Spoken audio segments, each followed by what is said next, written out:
بسم الله الرحمن الرحيم. مساء الخير عليكم البنات، مرحبا بكم في قناتكم لغة في المهجر. ان شاء الله تكونوا بخير وعلى خير يا رب العالمين. وصفة اليوم هي كراميل او بور سالي، صراحة يجي روعة في المذاق. نقدروا نستعملوه في عدة حلويات من على باتيسيري، نستعملوه حتى في الكريب، يعني تجي روعة صراحة.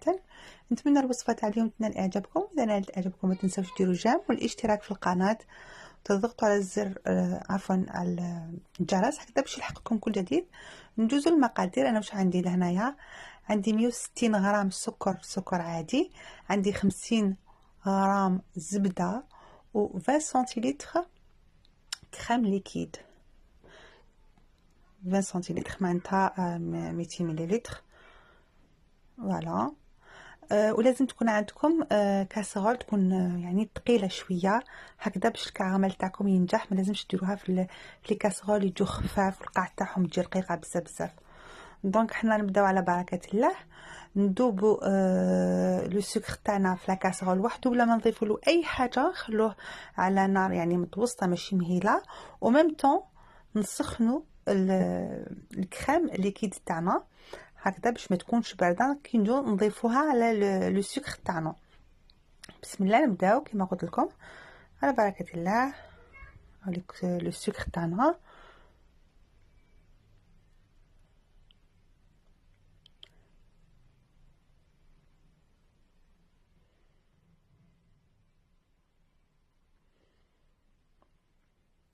نجيب انا كاسرول واحده اخرى باش نسخن فيها الكريمه تاعنا.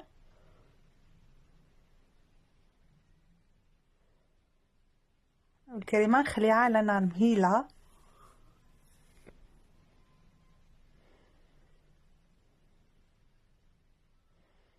وننتظر حتى وين يذوب كامل لو سكر. ما تمسيني بمغرفه ني والو، في الاخير راكي حتمسي بالمغرفه يعني ملعقه خشبيه.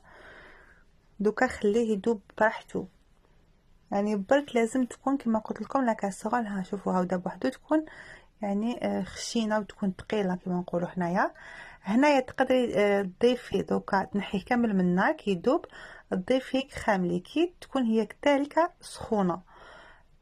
اذا حبيتي ما تفوتيهاش في لاباسوار نورمال، انا ديفا دير كيشوط كي الحليب هذيك الفراره الفوقانيه، دونك جو بريفير نفوتها في لاباسوار. نعاود نرجعها على النار واني نخلط بالملعقه خشبيه كما راكي تشوفي معايا. انا هنا نرفتها شويه من النار، نقعد نخلط. شوفوا كيفاش ديفا تتلاي من تحتها تتجمع، نقعد نخلط وحدها حتنحل.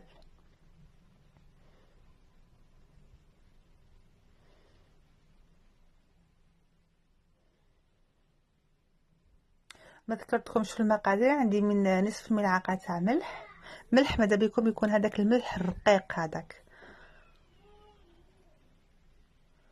كما راكم تشوفوا معايا. هاي تسلم وحدها، هاي انحلت.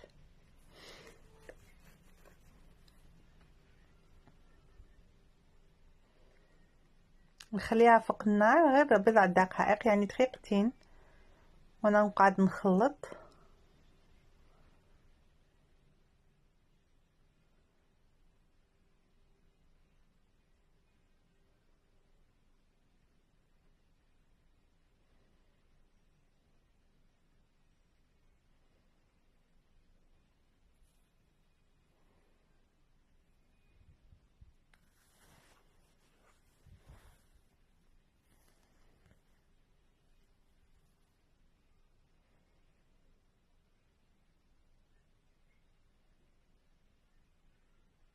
انا هنايا حذفت الكاسرونه من فوق النار، دوكا نضيف لها 50 غرام زبده وتاني نقعد نخلط حتى وين تذوب الزبده. وما ننساش الملح، ملعقه نصف ملعقه عفوا صغيره تاع ملح.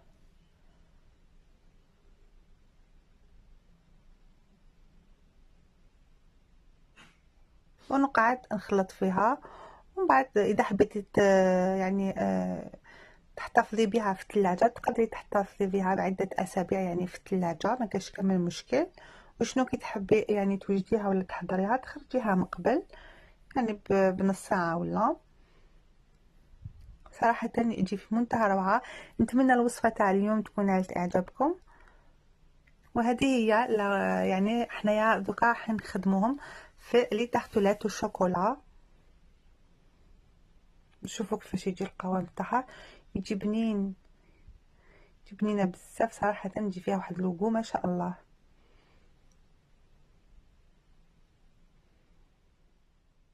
سلام بنات.